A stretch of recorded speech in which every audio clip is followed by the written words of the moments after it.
भी लिया। स्वाभाविक है, लोन एक साधारण और लीगल प्रक्रिया है।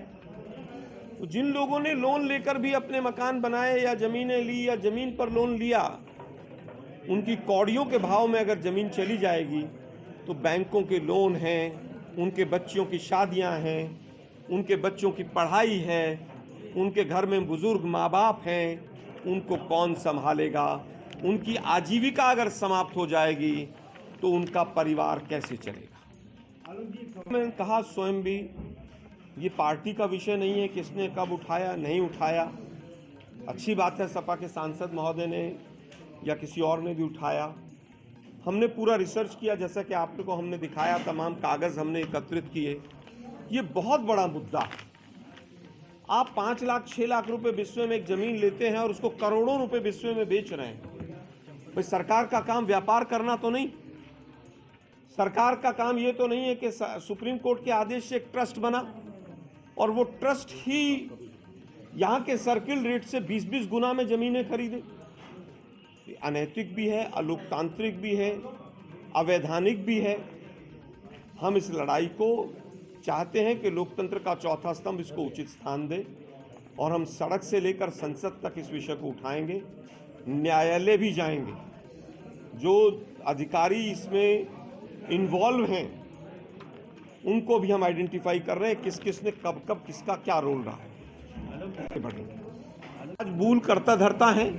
सवाल एक व्यक्ति पर नहीं है, सवाल तो कानून पर है कि कानून की धज्जियां कौन उड़ा रहा है। क्या वो ट्रस्ट उड़ा रही है कि नहीं उड़ा रही है धज्जियां? क्या उसमें डीएम मेंबर हैं कि नहीं? चंपत राय जी की भूमिका क्या है उसमें? पहले भी तमाम विषय इस तरह के उठे हैं। एक ही दिन में आज जमीन 1 करोड़ की, कल 2 की, परसों 4 की, इस तरह के तमाम प्रावधान, तमाम चीजें आप लोगों ने देखी और मीडिया से ही हमें भी पता चली। मैं समझता हूं किसी व्यक्ति पर आरोप हम लगा नहीं रहे हैं, हम प्रक्रिया पर, कानून की धज्जियों पर आरोप लगा रहे हैं। ज्ञान तक बातें पहुंचा दी गई और उन्हीं के कांग्रेस पार्टी के प्रतिनिधि के तौर पर राष्ट्रीय प्रवक्ता आपके सामने हम इस विषय को आगे तक लेंगे। समझता हूं कि कुछ रजिस्ट्रियां हैं और पत्रकार बंधुओं को भी जाके निकालनी चाहिए कि भाई ट्रस्ट की रजिस्ट्रियां किस किस रेट पर हुई हैं, क्या वो सर्किल रेट पर हुई हैं, ज़्यादा पर हुई हैं। हमारा सवाल है कि अगर ज़मीन की कीमत सर्किल रेट ज़्यादा है तो आप सर्किल रेट बढ़ाइए ताकि किसानों को मुआवजा ज़्यादा मिल सके सर्किल रेट के अनुसार, और अगर वहाँ पर कीमत ज़्यादा नहीं है तो ट्रस्ट फिर सर्किल रेट से 20 गुना ज़मीन पर ज़मीन क्यों खरीद रहा है? हमारा सवाल ये है। सीधा ये था कि प्रभु राम की नगरी में जिस तरह से एक सरकारी विभाग आवास विकास परिषद ज़मीनों का अधिग्रहण कर रहा है, किसानों को ठग रहा है, हजारों करोड़ का किसानों को चूना लग रहा है।